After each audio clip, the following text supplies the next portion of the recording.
Thank you very much, Prof. Manyanga. You got me very interested when you talked about the act creating a very powerful authority, and I said to myself, well, I think that's what we want, because we all along we've been saying that the current act probably in some certain areas. All right, colleagues, those who have very burning questions or interventions, I will now open the discussion. Thank you very much, Dr. Tonkana. My question is directed to Mr. Gucci in regards to the periodic reviews of the Act, like the proposed periodic reviews. After how long should it be reviewed? And again, I'm looking at the consultations which were done to, which resulted in this draft. Who was consulted and what was the criteria which was being used in the consultation process? Thank you. Thank you, Tatenda. Let me also take another question from Dr. Msindo. Thank you very much. I have gone through the Act, and I would want to appreciate those who put those contents together. Quite comprehensive, and there are some issues, of course, that I also noted. I'm sure I'll raise them as a Word document or something as feedback, but I would want to react to Dr. Taruhinga's presentation. One of the things that he raised was the issue of excavations permits, and he was saying not everything is excavation. He wanted, or is insinuating, that even other research which is not excavation should be given permission to do it, like maybe by the authority. But I thought maybe we might be putting something that will hinder research. And I think the issue of research should be the focus for I think we should try by all means to put research at the center of our NMM, the act that we are trying to put together. And I think it's also an opportunity for us to benchmark. I don't know if it's possible, but I thought if we are to review this act, it's also an opportunity to benchmark researchers in the museum as an institution and benchmarking them with universities. Very much. So one of the questions was posed directly to Dr. Taminga, that one is going to Misty Kutu. Who wants to come first? I can come first.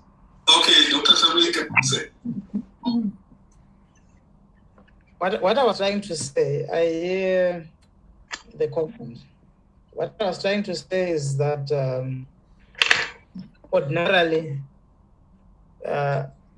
research is processed through some kind of framework, and I think National Museums has already been doing this, where, for example, let's say an external person or a foreigner comes into Zimbabwe, they want to do research, they have to submit a research proposal to National Museums and it gets approved, because the rationale behind this is that sometimes you have researches that actually violate people's rights and violate all these issues around intellectual property rights. And nowadays you even talk about intellectual digital rights associated with the use of that material. So I'm still very, very convinced that the Act must actually outline that aspect in terms of authorizing and permitting research. It will not stop research, but you're just saying compliance. It's just like, for example, if you go to Mozambique, you will not be able to just do research out of the blue. They will ask you to submit a permit to them, a proposal for them to issue a permit, something like that. So all I'm saying is that we just want to close the gap that can be abused by research to violate what Professor Manyanga was talking about, violate the constitutionality of the Zimbabwean space. Thanks. Thank you very much. Another question, Mr. Gutu, if you want to respond to Tatenda's question. Hello, Dr. Tolana. Yes. Yes, Tatenda asked about a periodic review of the Act. My understanding is that if the Act is done properly, what may be required at the end of the day are statutory instruments, which will be expanding gray areas of the Act. And this is what is done in most cases in Zimbabwe. If you check, I gave reference to EMA Act as well as Parks and Wildlife Act. EMA Act, I think they've got more than statutory instruments, which guide various, areas which might have been not expanded in the main act. For example, the statutory instrument on effluent disposal and management, on the solid waste management, all those aspects are in the act, but they are not defined in the act, like what Dr. Tarwinga indicated, that you might realize that there are certain definitions which are left in the act. For example, you would also realize that the Mines and Minerals Act is affected periodically. For example, at one point, riverbed mining was, accepted, and at one point, it was banned. So you cannot sit down to review the act, but you produce a statutory instrument that guide that aspect within the act. So basically, in terms of review, it cannot as periodic as, like for now, it has taken us almost 7 years to come to have this act. Up to now, we are still have the proposed, we haven't. So it means you would need to produce something that you can, use statutory instruments and other guiding instruments that can be regarded as law. Then on the issue of consultation criteria, in terms of consultation, there are what are called interested parties and affected parties. And this is the criteria that we used to say who is interested and who is affected. Mainly the first focus one on the affected parties, who are the local communities. But because of a limitation in research, in fund to do the outreach programs for the act, we had to use the chiefs and other strategic leadership to reach out to the communities. Then they brought their comments. We were not able to go to each and every community, but we realized that they carried out some consultation. I remember in Gweru, we had various chiefs from all over Midlands province who were being led by Chief Nkubani, representing the community. So this is how we consulted, and as usual, we would also consult directly sister institution and other government departments to hear what their views. And like what we are doing right away, we reached out to an association that we knew as experts in archaeology, heritage, and museums to assist us. Thank you. Thank you very much for that response. Let me take questions that are coming through the chat. One is coming from Dr. Namu, who says, how does the legislation deal with issues to do with digital heritage and intellectual property? The other one is coming from Mr. Tamari Kuya, who says, how will the legislation deal with threats and challenges that emanate it's from outside the heritage site boundaries. So threats that are coming from the beyond the designated or undesignated buffer zones. So I think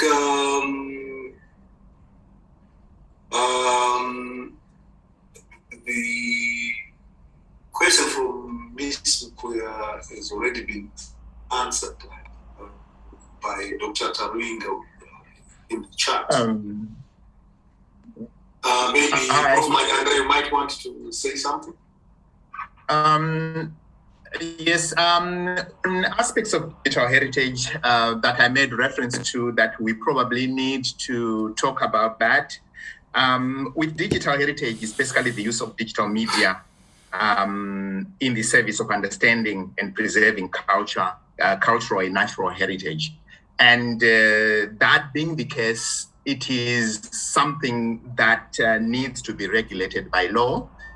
And I'm sure with the experience that we have had with COVID, I'm sure we have been seeing virtual tours, we have been seeing all sorts of things to do with heritage online. And so those things need some kind of regulation in our heritage legislation, especially the way we manipulate and use our heritage, especially with the advances in technology.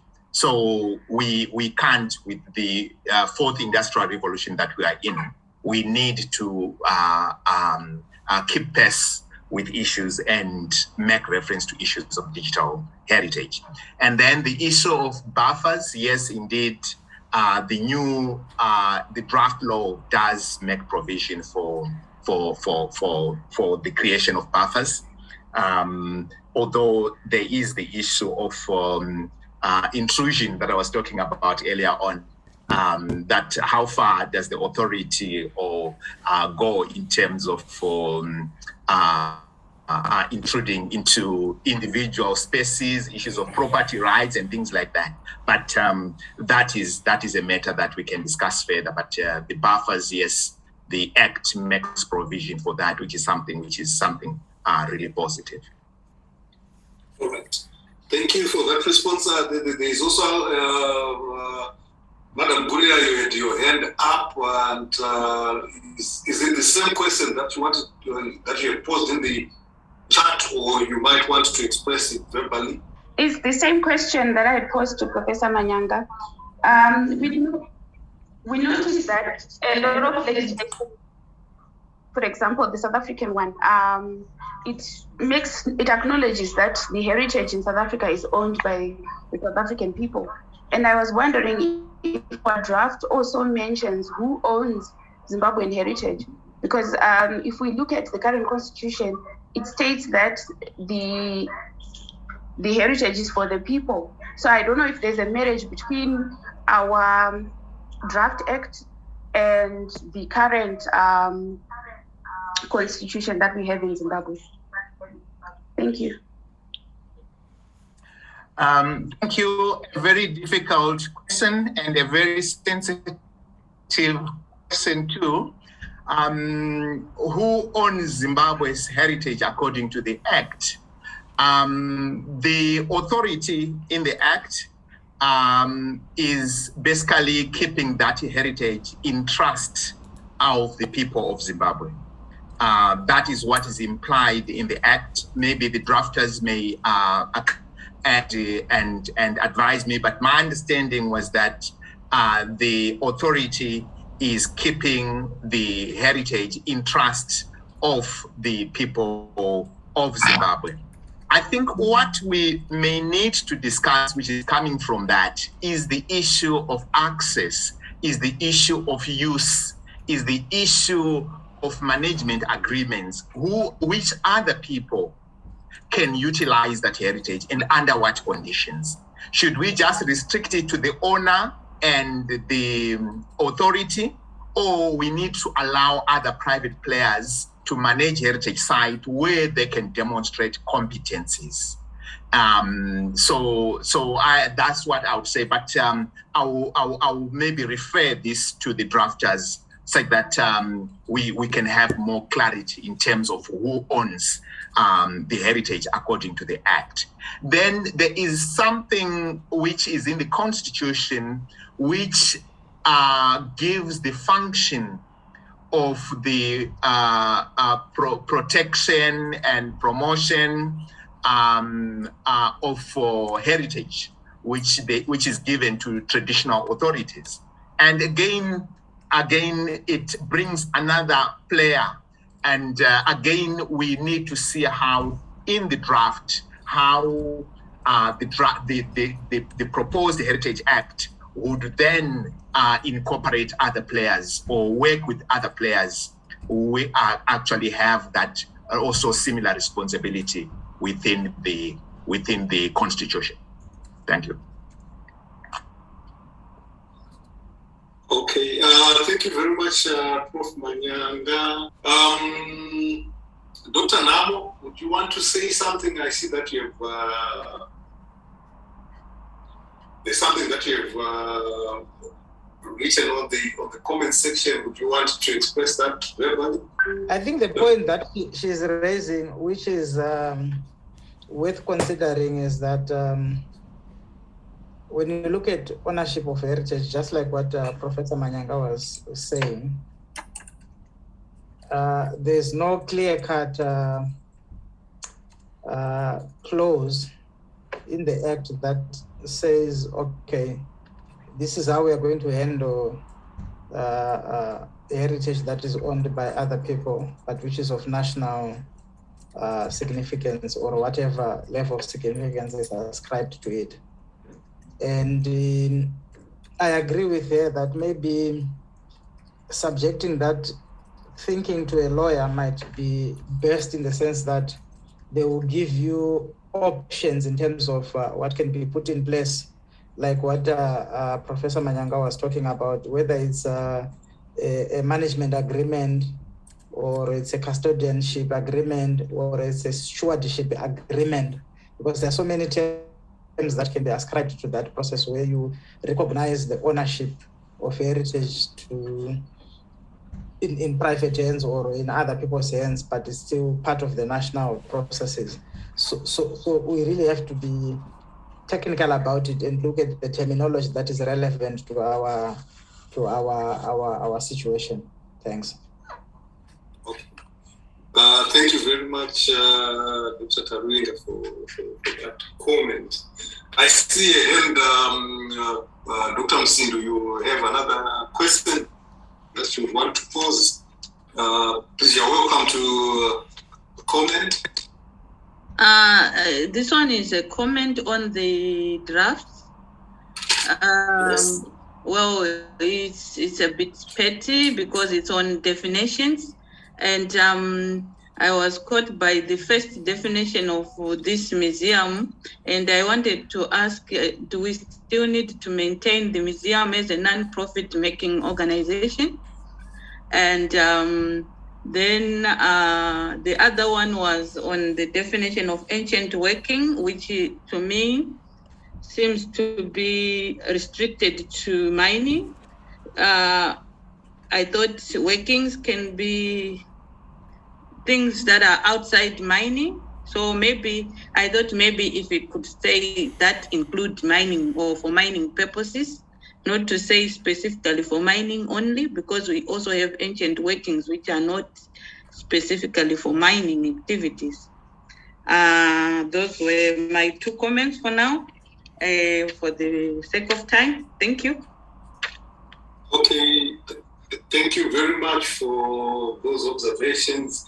Yeah, I think you are right. The very definition of a museum is actually currently being debated hotly at international level by ICO, and we might want to look at it again and see the current terms of how people are trying to redefine the museum.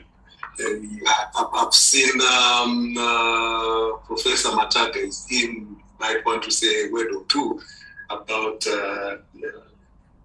this process of redefining the museum. Then there's also a hand, Mr. Gutu. Hello, Doctor. Yes. Yes, for the number of issues that were raised, I'll quickly go through one or two. The issue of ownership. The issue of ownership, we felt like if we dwell on it much and expand it, it may create or open a can of worms, because as you may be aware, even some clans would want to claim ownership of Great Zimbabwe.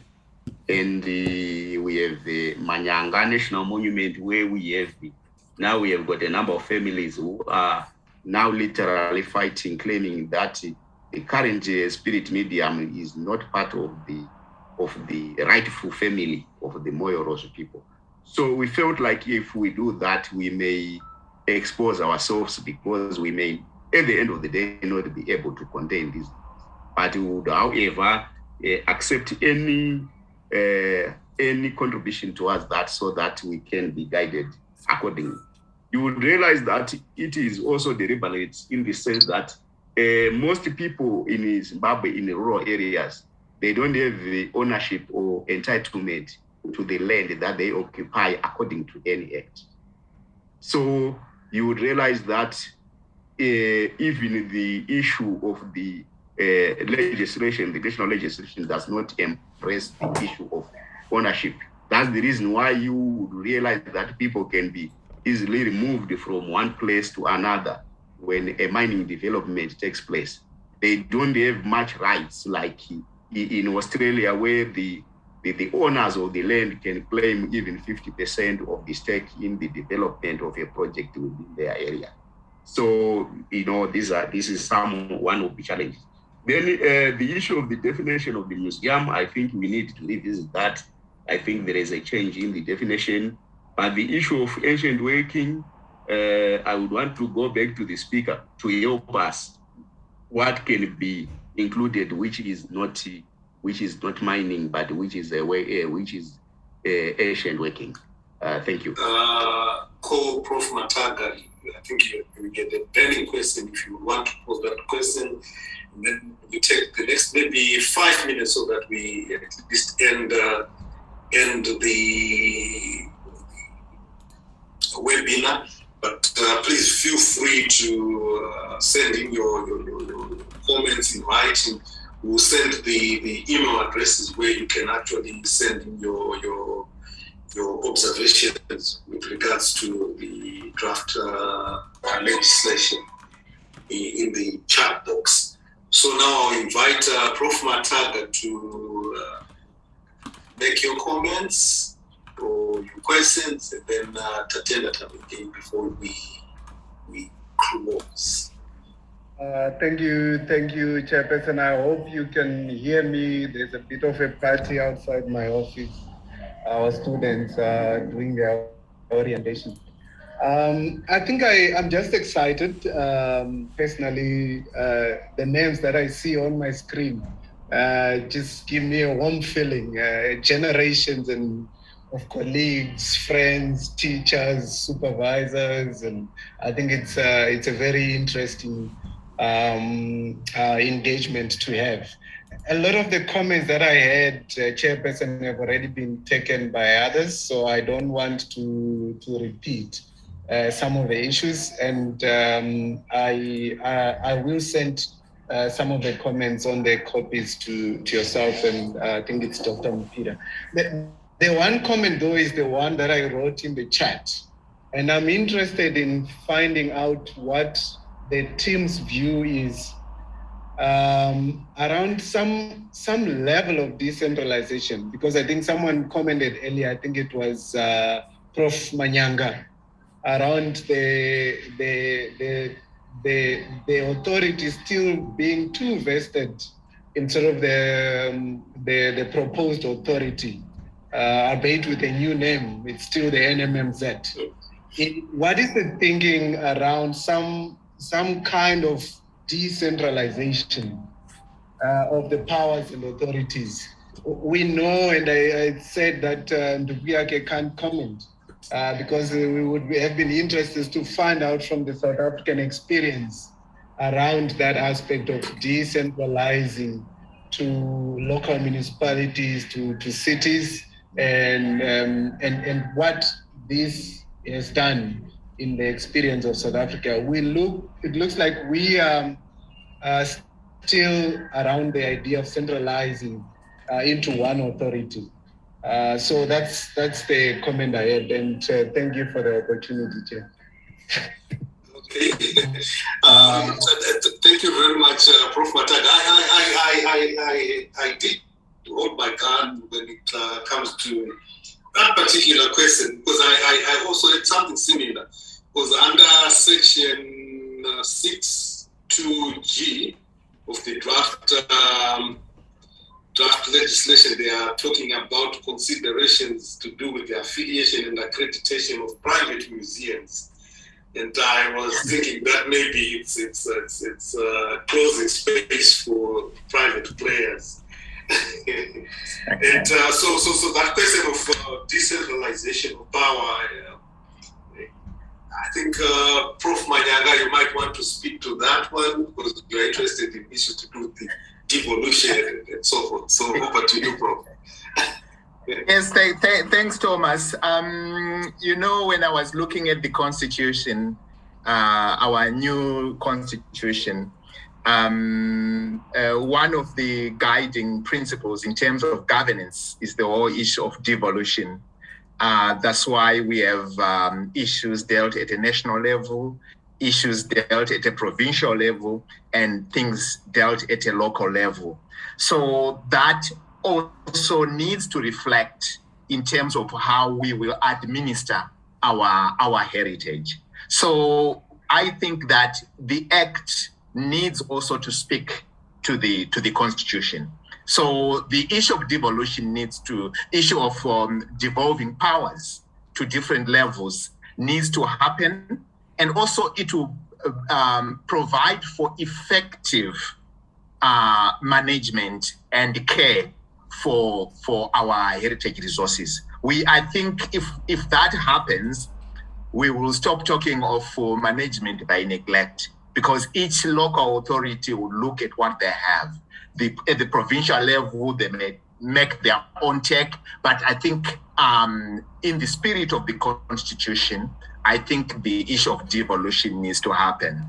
The issue of private museums, Dr.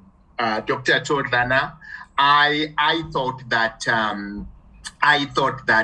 the authority is overextending its authority. I think they may come for consultative purposes, but I think they need to be independent, except if they are dealing with specific issues that have to deal with specific heritage typologies. But otherwise, a private museum should be a private museum, and it should not be the business of the authority. Except if we say the idea of the museum has become a franchise for the authority, then yes. But the way I'm looking at it, I think this must be independent, and of course, finding opportunities to network and consult each other as and when is needed. Thank you. Thank you very much, Prof. Dr. Tarwinga, you want to say something? Just briefly about this whole concept of devolution, because theoretically it sounds very good, but in reality it has to be accompanied by proper governance structures that support that devolution. And secondly, it has to be accompanied by disbursement of resources. Budget, those that are receiving devolved powers to manage the heritage. I can give you an example of South Africa, and I wish Dr. Ndukuyako was here and he could comment further on this, is that SARA, the South African National Heritage Resources Agents, they devolved part of their responsibility to provincial authorities. And there are 9 provinces. And I can safely tell you that only 2 provinces have provincial heritage authorities that are functional and effective. And that includes Heritage Western Cape and in Western Cape. And then there's AMAFA, which is now under the custodianship of the royal family in KZN. So it could be good, but really a lot of thinking has to go into the governance structures and the resourcing matrix and making sure that you are on the same page. Otherwise, you are just extending this whole concept of management by neglect, where you don't do anything thinking somebody's doing it. Thanks. Okay, thank you very much. So, Tatenda Tamingi, quickly, and lastly, I'll take Mr. Bright Chandaeza, and I see Mr. Gutu as well. Mr. Gutu, may you hold your guns. I will take you as we go for the last words from the panelists. So, Tatenda and Tatenda Tamingi, and then Mr. Bright Chandaeza for your Thank brief you very much. interventions. Yes. Thank you very much, Doc. I was looking at the draft from the perspective of a student. Like, we have got students who might be interested in carrying out researches for their honors dissertations. How are they being represented in this draft? And what's the position of the NMMZ in regards to them? Thank you.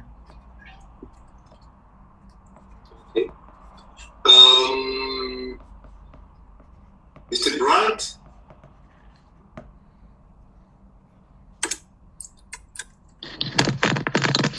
Thank you, Prof. My question goes to Mr. Good. Whether there are any provisions in the draft for issues like structuring a destination management and marketing organization, whereby NMMZ can go into a concession with a private operator to be responsible of certain activities at their sites and to act as a DMMO for the destination. Thank you very much. Okay, thank you. Mr. Gutu, can you answer to those questions and you give your final intervention as we go through the rest of the panelists? Your last word.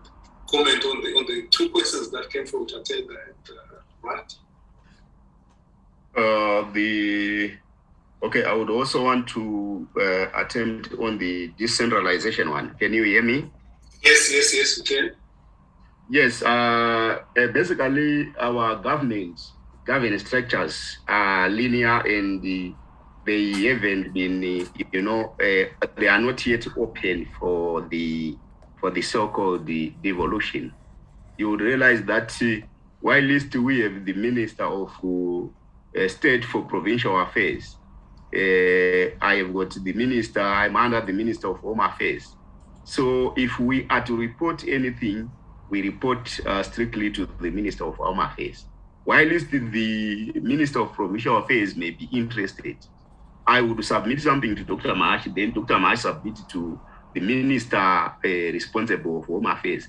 Then the Minister then can now share that information with the local minister. I don't, so we have such management structures which may need to revisited at the government level, so that at the end of the day we can say we are able to decentralize. Then the issue of if you check on section 19 on local committees, it's part of decentralization, because we are saying the board members must have influence within the same area. For example, here in Central Region, we would want people from Midlands, or we have stayed in Midlands for a very long period, to be part of the local committee. So at the end of the day, the local authority will be represented, then with other who can be chosen as a board member. So you realize the local authority will be responsible for buildings and other heritage which which is related to that, or which is under the Town and Country Planning Act. Then the question raised by to do with the student research, that is covered in those are covered in statutory instruments. For example, to say if one is paying 500, a student can pay $20 to do research, and that's still our fee. For us to give you the file, to have access to the collections, or to have access to the monuments. And in most cases, our mandate is to facilitate research. So we always make sure that we facilitate research. And you would realize that most of these regions work with universities. I understand GZU, can you hear me? Yes, we can. GZU works with the Great Zimbabwe University, works with the Great Zimbabwe National Monument, and they can always refer their students, and we refer to the same students' policy, including attachments. Then we have the masters, PhD researchers. They are always accommodated. They pay their research fee, then they can carry out their research. Not much of administration may change, especially on the positive side, because we have got a new act. We maintain most of the way we used to do things. But if we feel that it is against the spirit of the new act, then we don't. So you realize that here we are also working with Midland State University, and recently we reached out to NAST and Lupane State University. So we always accommodate students. Then the issue of destination structuring, that is again an issue of partnership and other agreements that can be made. Some of these things can be made as MOUs, but at the end of the day, our focus is to look after the heritage of Zimbabwe, to preserve and conserve it, not to do a lot of development around those places. Because if you are given a piece of land to say it's for the purposes of looking after the heritage of Zimbabwe, and you are now want to build lodges, you want to build a supermarket or something like that, I think we haven't reached that stage. But these are some of those things which are dealt with by statutory instruments after the act. Thank you. Thank you very much. Last word, Dr. Tarulinga and Prof. Manyanga, before we close this session. We are over 2 hours now. Dr. Tarulinga, your last word. Thank you so much. And my last word is that I think it's a good start, and we have to really push and work together with NMMZ to make sure that we have a people-centered legislation that is promoting inclusive and holistic approach to heritage management in its diversity in Zimbabwe. And then, of course, the second thing is the Act has to address the notions of sustainable development, which is a platform for building bridges with the private sector and development, while actually respecting conservation. And this speaks to destination development, which I think NMMZ is being very cautious, but we have to go there. We have to make this heritage accessible for socioeconomic development, and there are ways of doing it without destroying the sites. And the third is around interpretation, because I think we just need to promote creative and innovation in interpretation of heritage, including taking advantage of fourth industrial revolution, like what Professor Manyanga said, and which will help us to enhance these traditional approaches. And last but not least is around research. I think you can hear the comments that are coming from the students and postgraduate students. So maybe there's need to revisit that research component in the Act and make sure that it addresses all these issues, including offering a platform for innovative research, which must be supported by all these players. Thank you so much for inviting me to this platform. Thank you for making time to be with us. Prof. Manyanga.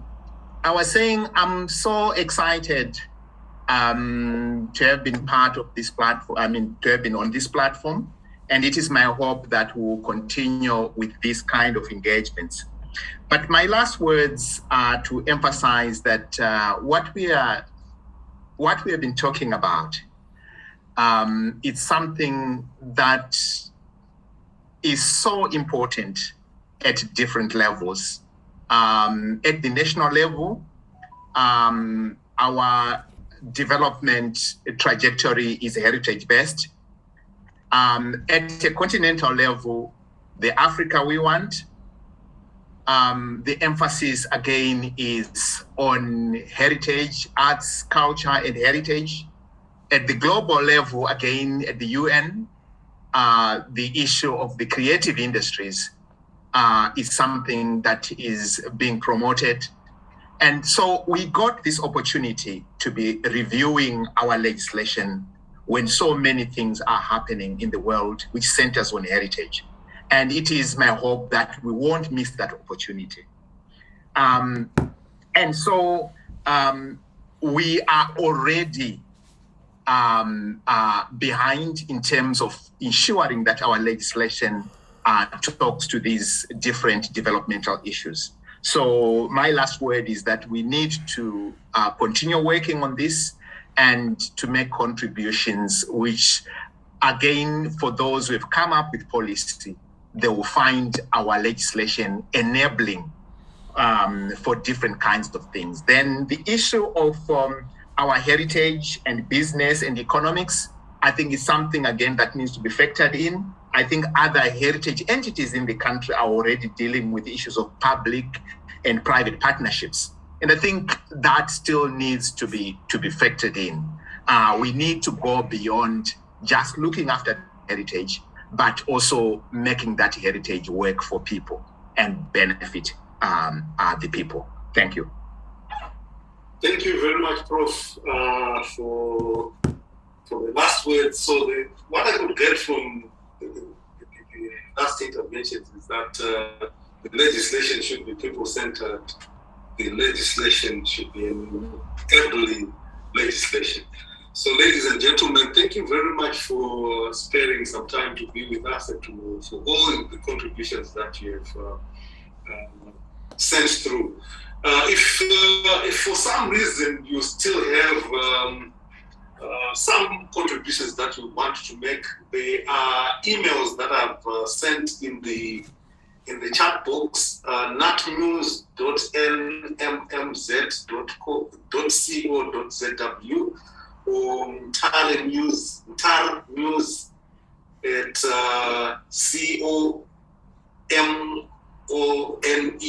comone.co.zw. You can still send in your contributions to those emails. Otherwise, I think we need to clap for ourselves for a job well done. Let me now hand over to Dr. Russell Kapuma, who might want to make some announcements from that end. Thank you. Thank you so much, Dr. Todlan. Thank you for being our very good host, and also thank you to our panelists for sparing your very precious time, and to everyone else for your continued support, and which is always welcome. Thank you for that. This session was being recorded and will be uploaded on various social media platforms, and I think the link will be shared with everyone on this platform and other platforms as well. And if there are anyone with written contributions, they are more than welcome, I suppose, and these can be sent or directed to the email addresses that our host has just given us, and perhaps I can repeat them. That's natmas@nmmz.co.zw. And lastly, I think we also welcome any new ideas in terms of how we can further improve this review process, and also in terms of any other session or sessions that we can have to this end. Otherwise, Thank you so much and have a very good weekend. Thank you. Bye.